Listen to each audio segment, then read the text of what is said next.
वैष्णवी प्रकरणावरनं अंजली दमानी यांनी जालिंदर सुपेकरांवरती निशाणा साधलाय। जालिंदर सुपेकरांनीच निलेश चव्हाणला पिस्तुलाचं लायसन्स दिलं असं अंजली दमानी यांचं म्हणणं आहे। मयुरी जगतापच्या आईने महिला आयोगाला लिहिलेल्या पत्रात सुपेकरचा उल्लेख केलेला आहे। जालिंदर सुपेकर राजेंद्र हगवणे यांचा मेहुणा असल्याची माहिती आहे। जालिंदर सुपेकरच्या नावाचा धाक दाखवून हगवणेंनी अनेकांना हैराण केलं। कारागृहातील साहित्य खरेदीमध्ये सुपेकरांनी 500 कोटींचा घोटाळा केल्याचा दमानी यांचा आरोप आहे।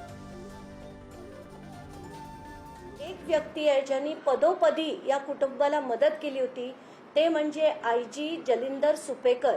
हे मी परत परत त्यांचं नाव का घेते, कारण जेव्हा पहिलं मला कळलं की शशांकचे ते मामा आहेत आणि त्यांच्या पहिल्यांनी आम्ही नाव घेतल्याबरोबर इतकी माहिती त्यांची यायला लागली, त्यांच्या भ्रष्टाचाराची माहिती यायला लागली, त्यांच्या कारनाम्यांची माहिती यायला लागली, त्यांनी कसं कसं या कुटुंबाला मदत केली होती त्याची माहिती यायला लागली।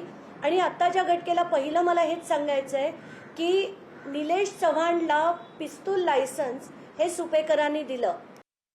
हे एक सुइसाइड नोट आहे, PSI सादरे अशोक सादरे यांची सुइसाइड नोट आहे आणि याच्यात सरळ सरळ दिलंय की कलेक्शन करायला लावायचे जालिंदर सुपेकर, दिवाळीला पैसे द्यायला लावायचे, दागिने द्यायला लावायचे, सोनं द्यायला लावायचे।